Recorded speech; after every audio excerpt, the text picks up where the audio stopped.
Bonjour à tous. C'est pas parce que l'on sait parler de la réalisation du soi qu'on le vit entre guillemets.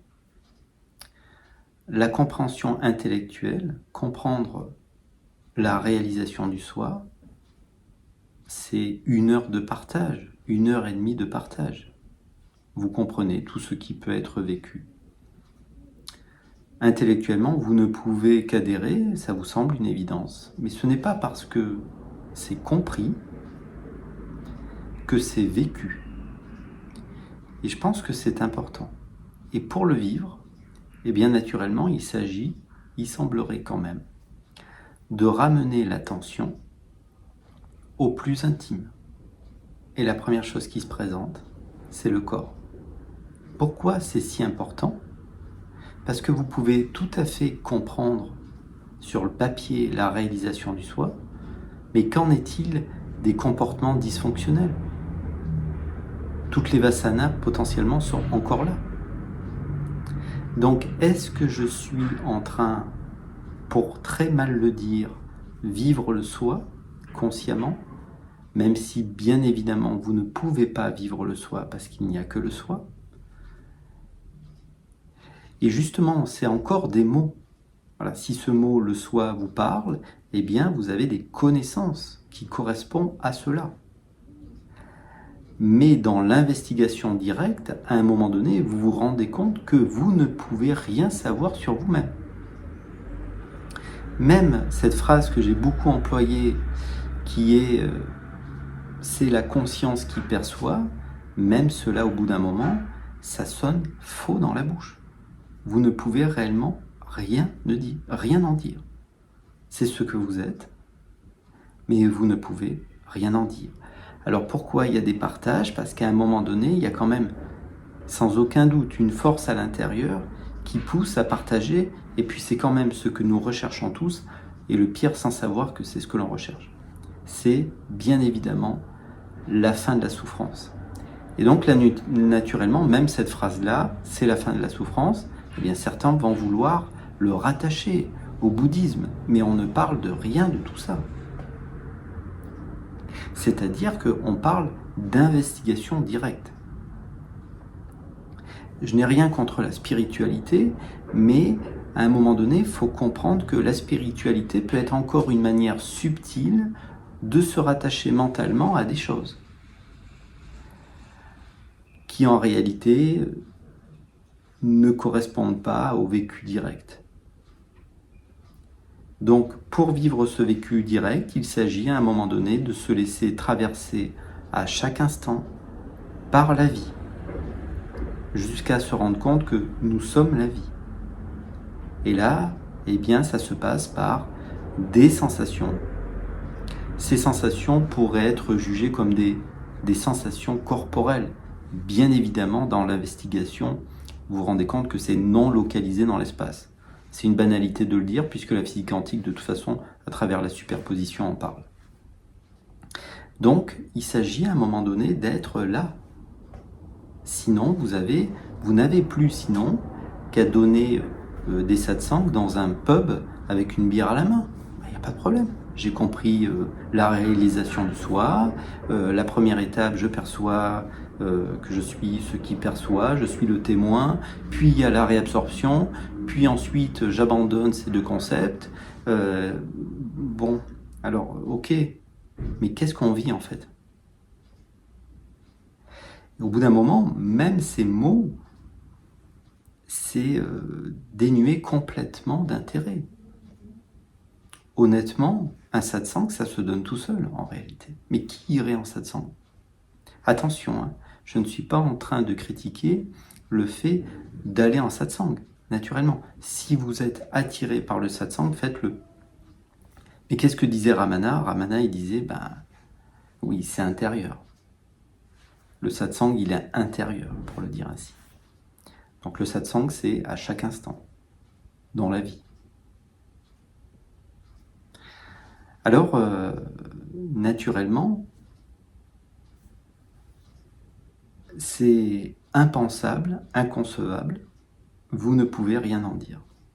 Certains sont doués pour en parler, certains pourraient être considérés comme des éveilleurs, mais des éveilleurs à quoi? Au mental.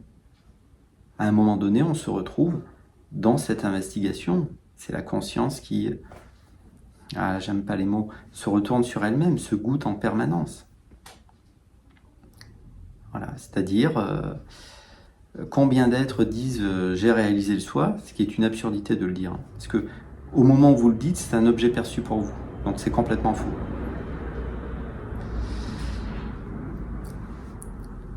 Combien d'êtres disent j'ai réalisé le soi, j'ai réalisé ma nature, et puis curieusement, si vous étiez avec eux, vous vous rendriez compte que quand il y a un petit malaise, je comble avec un gâteau ou une cigarette. Alors, bien sûr, à un moment donné, la volonté personnelle va s'effondrer sur elle-même, étant reconnue comme une illusion. Certains vont dire que c'est le fruit qui tombe de l'arbre, et à ce moment-là, vous pourriez tout à fait considérer que des êtres ont réalisé leur nature alors que par exemple ils fument.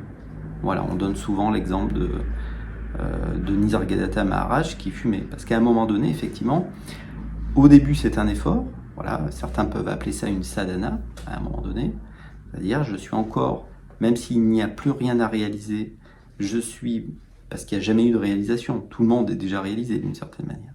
À un moment donné, vous, à force de ramener l'attention et de goûter la texture sans cesse de maintenant, vous vous rendez compte que personne ne pouvait goûter la texture de maintenant, parce qu'il n'y a jamais eu rien d'autre que maintenant. Et à ce moment-là, effectivement, s'il reste encore, on va dire, des vasanas, eh bien c'est comme ça. Mais qui pourrait les supprimer? Qui pourrait, à un moment donné, être en sadhana? Si ces mots ne vous parlent pas, simplement, qui pourrait pratiquer ce simple retour, cette attention, c'est-à-dire, oui, c'est bien beau de comprendre sur le papier, mais encore une fois, qui vit,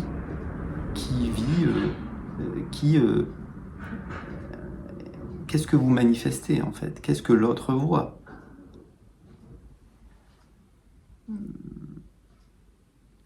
Et donc, il y a quand même on va dire, des symptômes qui sont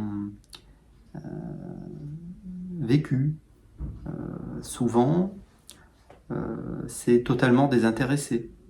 Même si c'est vrai que on peut avoir besoin, honnêtement, de remplir le frigo, et qu'avec 5 euros, vous pouvez acheter du brocoli, par exemple. Et que pour ceux qui aiment le brocoli, 5 euros, c'est bien. Donc souvent, c'est désintéressé, il n'y a pas l'idée de s'enrichir, souvent, il y a simplicité, souvent, l'être qui partage vous dit qu'il a absolument rien de plus que vous. C'est la simplicité, puis de toute façon, souvent, ça se finit dans le silence. Parce que chaque mot est une forme de salissure, c'est-à-dire heureusement qu'on n'y croit pas. Voilà, heureusement qu'on ne croit pas aux mots qui sont partagés, parce que tout ce qui est partagé, on sait être avec ce qui est comme c'est, jusqu'à se rendre compte qu'on n'a jamais pu être avec ce qui est comme c'est, parce qu'il n'y a que maintenant. Mais tout cela, bien sûr, est incompréhensible pour le mental. Le mental, encore une fois, crée la temporalité, crée le temps, et ne peut rien faire de maintenant. Maintenant est un mystère, un gouffre terrifiant pour le mental. Alors, il faut bien s'entendre. Quand on parle de maintenant, on ne parle jamais du contenu de maintenant. C'est-à-dire, on ne parle jamais du fait qu'il y a des sons, des images, des sensations, des pensées. Ça, c'est encore, on va dire, comme disait Eckhart Tolle, je ne suis pas sûr que la conscience a besoin d'être pleine. Parce que là, on est en train d'évoquer la pleine conscience. C'est une très belle approche. Il n'y a pas à la rejeter. Mais à un moment donné, si vous êtes réellement dans cette pleine présence, pleine conscience, si vous voulez, à un moment donné, vous pouvez, et c'est la première étape, percevoir que même le corps qui médite est perçu.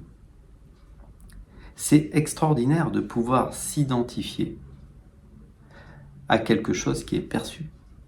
Heureusement qu'on ne le fait pas avec tout. Parce que, pourquoi je dis ça? Parce que la pensée est perçue. Donc c'est extraordinaire de réussir à s'identifier à quelque chose qu'on perçoit. Parce qu'à partir du moment où vous le percevez, ça veut dire que ce n'est pas vous, d'une certaine manière. En tout cas, dans un premier temps, c'est vécu comme ça. Vous vous rendez compte, si on faisait pareil avec les voitures, vous croisez une voiture, elle est perçue la voiture. Vous dites, je suis la voiture. Je dis bien dans un premier temps, parce qu'après la réabsorption, effectivement, ce qui crée la division, la séparation, c'est le mental. Le mental conceptualise. Donc si le mental est calmé, serein, si le mental est sur off, et naturellement c'est possible si vous ne nourrissez plus les pensées, alors naturellement, à un moment donné, l'union elle est déjà là, c'est une évidence. Il n'y a jamais eu rien d'autre que maintenant. Et maintenant, eh bien simplement est perçu. Et alors, où se situe ce qui perçoit? Réellement. Et est-ce que ça a une forme?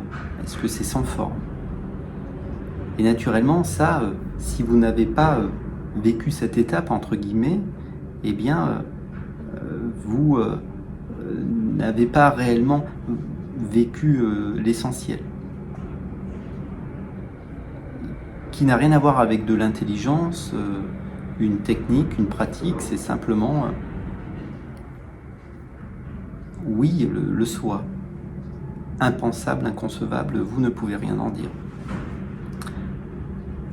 C'est ce qui est en amont, avant. Et donc, c'est pas parce que je sais en parler que je le vis. Il vaudrait mieux ne pas savoir en parler et être pleinement imprégné de ce que nous sommes déjà. Donc, est-ce qu'il n'y a rien à faire? Ben, dans l'absolu, bien évidemment rien, parce qu'il n'y a que le soi.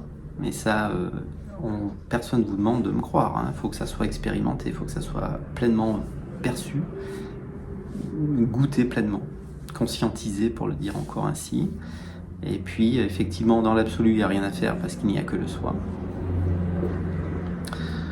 Bon, mais s'il n'y a que le soi, comment ça se fait que j'ai besoin de manger des gâteaux, que j'ai besoin d'un compte en banque, que j'ai besoin d'un toit pour me chauffer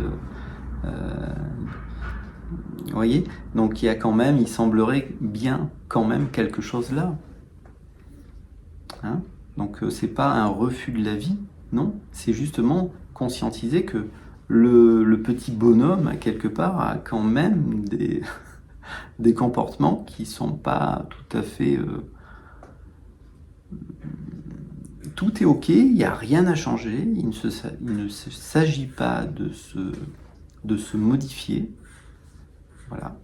Mais simplement, cette présence que nous sommes va abandonner, il semblerait, sans qu'il y ait une volonté personnelle, sans qu'on comprenne vraiment comment, il y a quand même des choses qui vont disparaître de l'organisme ou du comportement du petit bonhomme, et tant mieux.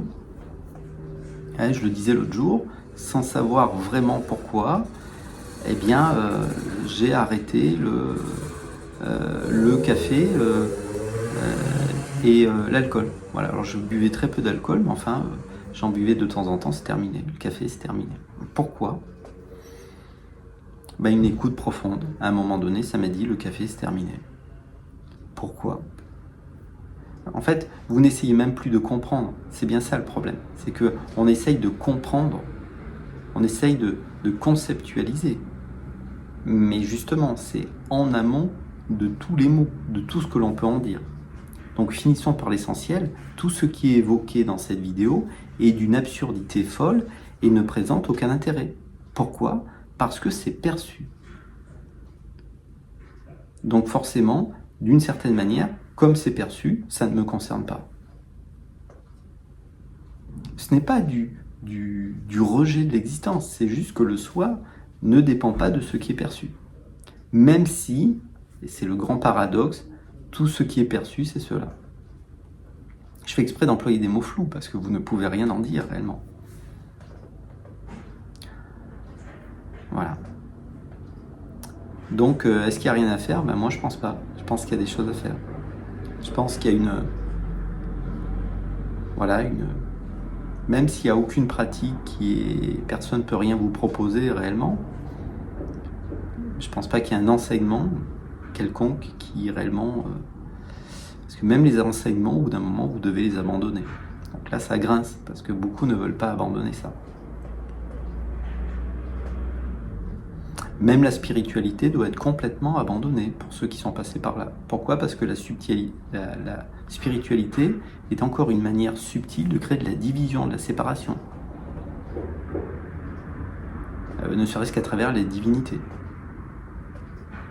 Donc c'est un mystère. Un mystère que vous partagez, il semblerait, à travers un organisme. En tout cas, c'est perçu par l'autre comme ça. Tant qu'il n'a pas réalisé, parce qu'une fois qu'il a réalisé, vous comprenez tout à fait que l'organisme n'est qu'une image mentale en réalité. Voilà. Donc est-ce qu'il n'y a rien à faire? Eh bien, si vous considérez qu'il n'y a rien à faire, il n'y a rien à faire. Mais si c'est authentique, profond, réel, alors ça va vous pousser probablement vers je vais employer un mot très bizarre que j'emploie jamais, une forme de purification, même si, encore une fois, il ne s'agit pas d'être un personnage parfait.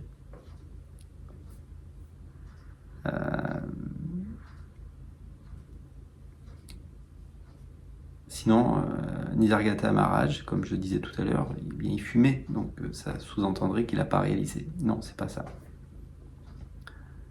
Mais il faut brûler, dépasser, se laisser traverser, peu importe les mots que vous voulez employer. Mais vous ne pouvez rien en dire. Dire je suis le soi, c'est une pensée. Et donc, naturellement, tout ce qui est évoqué ne vous concerne pas, donc vous ne vous salissez pas. Je sais que ça paraît bizarre ce que je dis, mais au bout d'un moment, parler, c'est bien qu'il y ait une force, c'est bien qu'il n'y a pas de libre arbitre et que ça pousse à partager, parce que déjà, 3 personnes sur 4 se disent « mais qu'est-ce qu'ils racontent ?» Et un quart se disent, eh bien, si ça leur parle, faut imiter ça. Mais surtout, mais rien imiter du tout.